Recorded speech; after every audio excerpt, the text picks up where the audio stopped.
What's up, YouTube? Welcome to today's video where I attempt to answer the $1,000,000 question, or in this case, the $1,000,000,000 question. Why are MTX and PoE so expensive?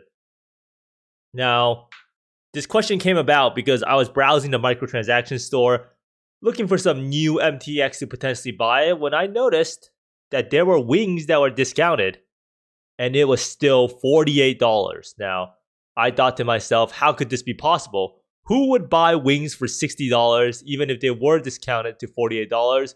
And this is something that I noticed a lot in the past, and a lot of people in my chat constantly ask me, why are microtransactions so expensive in PoE? Even a simple skill effect is around $15. If you look at armor, boy, there are some armor that are so expensive, I don't even know what's going on. Some of them are $63, $84. I kid you not, there's like a $100 armor pack. And then there's multiple wings that are literally like $60 each. So let's go see. Back attachments, Transcendence wings. My girlfriend actually bought these $64 wings. These back attachments, $69. And it's actually just kind of absurd how much these wings are. Now, Celestial Emperor, Atlantis wings. So it's not just one. There's a lot of stuff in the game that are absurdly expensive. And even the cheapest wings, I think, are around $20. I don't really know if there's any cheaper ones. And even though, holy moly, there are so many wings and microtransactions. Whoa, this list just goes on and on. But basically, in today's video, we're going to attempt to answer why are the microtransactions so expensive, and could they actually make it cheaper while maintaining the same revenue? Because that is the most important thing. Now, me, I'm a pretty frugal person. I try to limit my spending as much in PoE. But I have spent way too much in stash tabs. As you can see, this is how many stash tabs I have. And I don't really know why this happens. I just kind of can't stop buying stash tabs. A lot of time my dump tab is full. And wow, that is pretty full. And I pretty much just buy a new stash tab. Because who wants to clean out the dump tab, right? So I pretty much just go to the account, buy the stash tabs. And I do think the stash tabs are well priced to a certain point. They're not really well priced. They're still very, very expensive. But they do offer some nice intrinsic value that actually helps me in the game. And when I say help me in the game, I do believe that PoE is a very, very pay-to-win game. You cannot compare two people. One person's on a free-to-play account. The other person has stash tabs. The person on the account with stash tabs and affinities is going to beat the person over the head with a stick while they run around them while they finish their Atlas 2 times before the guy finishes it. It's really that big of a difference.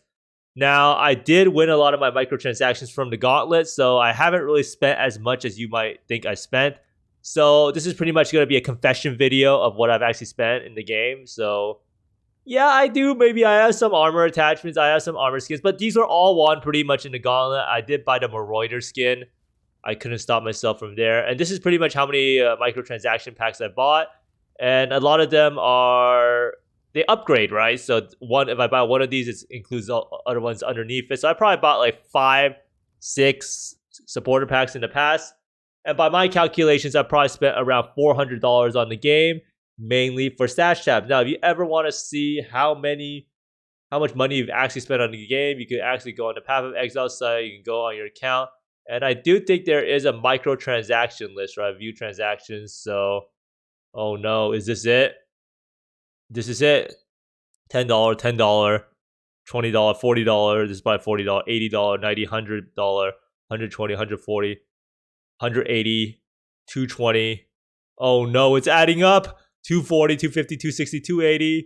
Oh no, $380. Oh my goodness, $400. I'm a whale. Oh my, I bought the Vault Pass too. Wow. Okay, so I probably spent like $600 on the game. Wow, I might just be a little baby whale, maybe a dolphin as they may call it. But anyhow, let's get straight into the video. Why are microtransactions so expensive?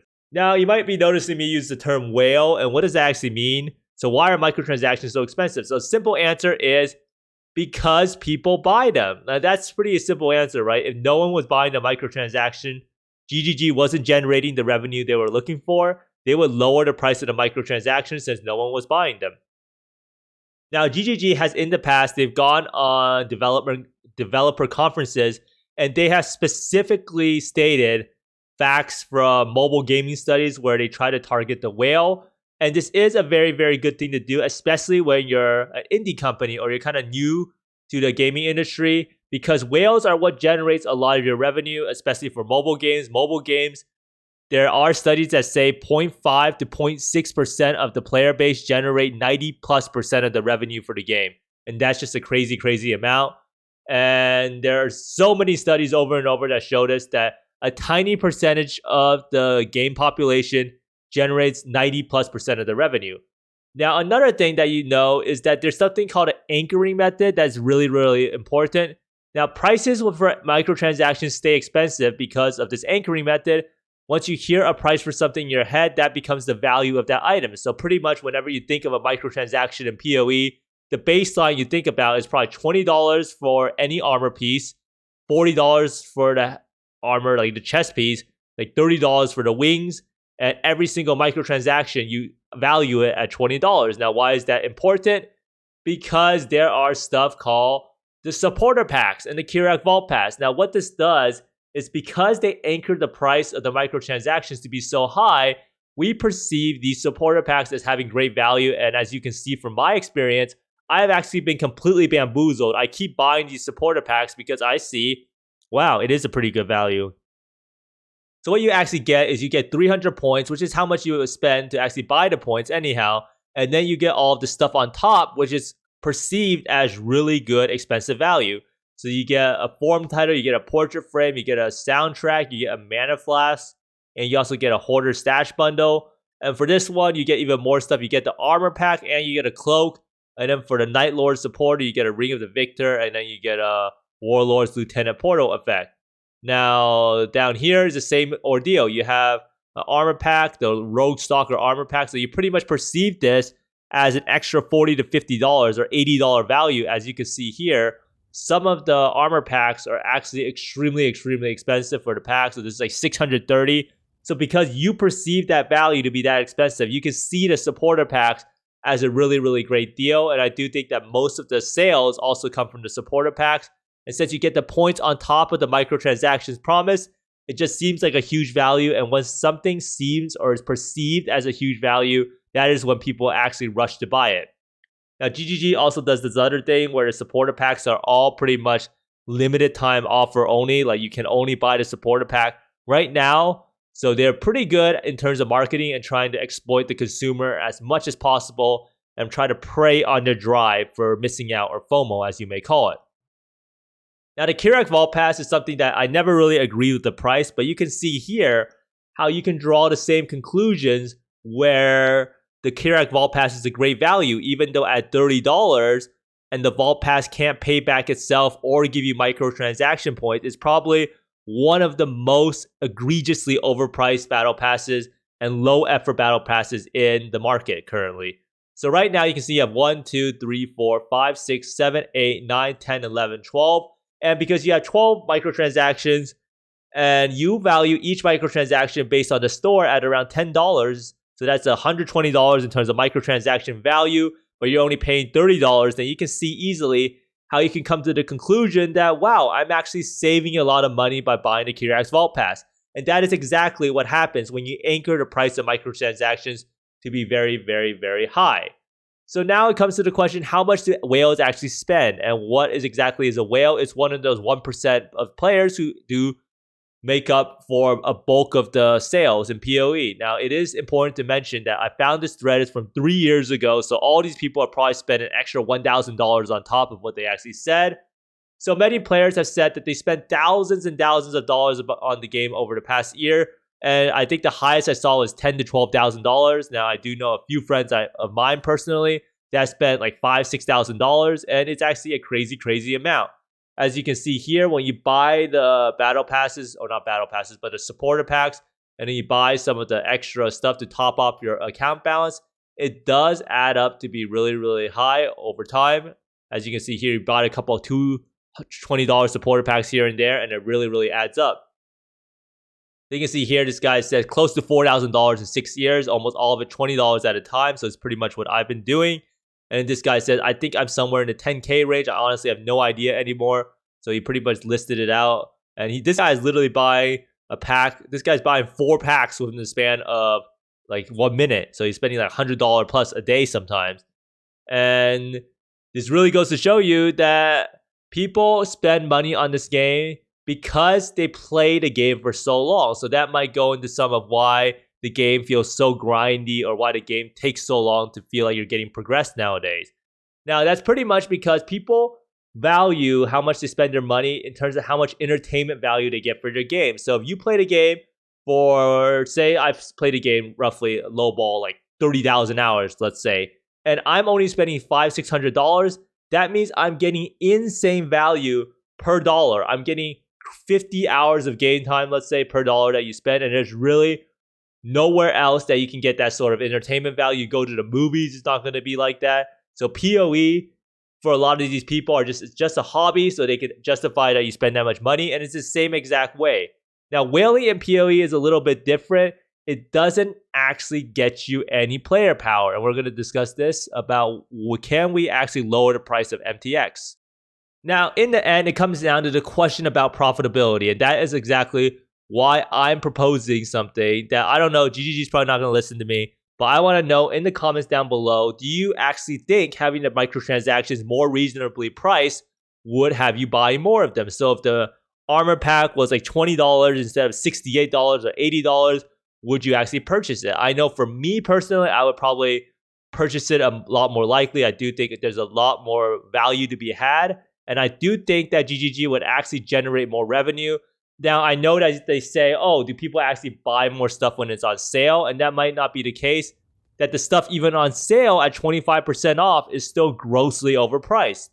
I don't think anyone is going to be tipped by the balance that the wings are suddenly $48 instead of $64, that they would suddenly rush to go buy it. Now, as I said, whales are a weird thing in PoE because you actually don't get any player power in PoE.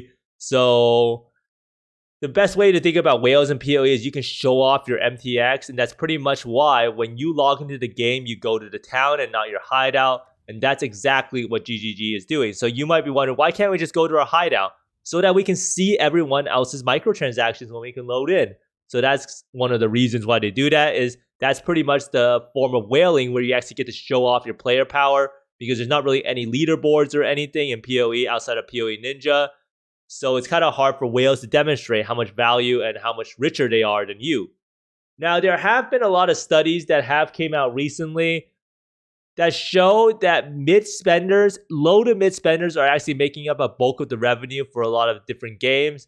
And at this point in PoE's life, they're not really a small indie game anymore in a niche market. Now, whaling works really, really well for those type of games. But when your game is big enough, say you're like Fortnite or League of Legends status, then at that point, it makes a lot more sense to price your microtransactions lower and target that low to mid spender crowd, which actually can make up the bulk of your sales. So right here, this is for actually a mobile game or a study done.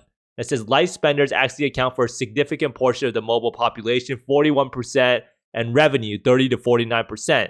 So once your game gets big enough, theoretically, maybe GGG could target us that might be spending like $20 to $100 a year, and that we could potentially be buying more things.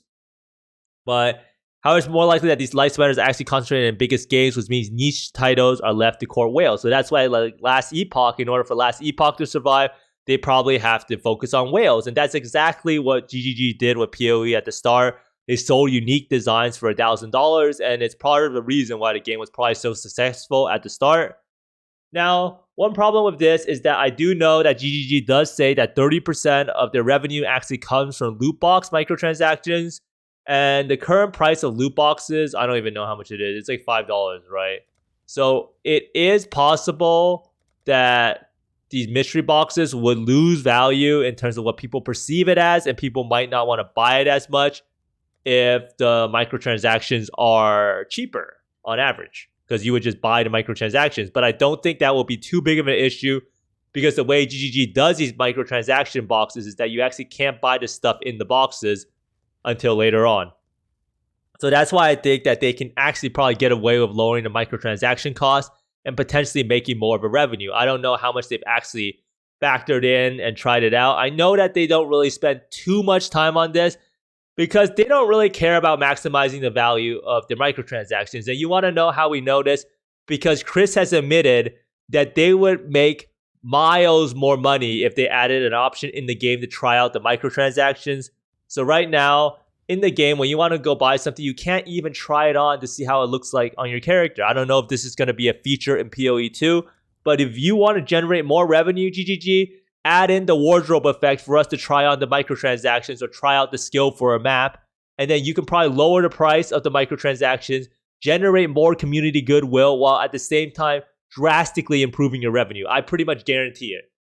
And the one part that really pisses me off about the microtransactions is, say you buy a Celestial MTX, right? You want to put it on Herald of Ash, and you put it on, and you want to put it on another skill. You have to buy 2 copies of the MTX. So even though I own the Herald MTX, I can't put it on 2 of them. It's just crazy. So you actually have to buy 2 Celestial MTX if you want to use Celestial, Herald of Ash, and Herald of Ice, for instance. And personally, I do think I would buy more microtransactions if it was priced more fairly. And let me know down in the comments below if you would too, and your experience with how much money you spent on PoE. If you're too ashamed to do it, you can actually send me a DM and I will console you. But thanks for watching, everyone. I hope you find more meters, exalted orbs, and mage bless than me. And see you next time. Bye.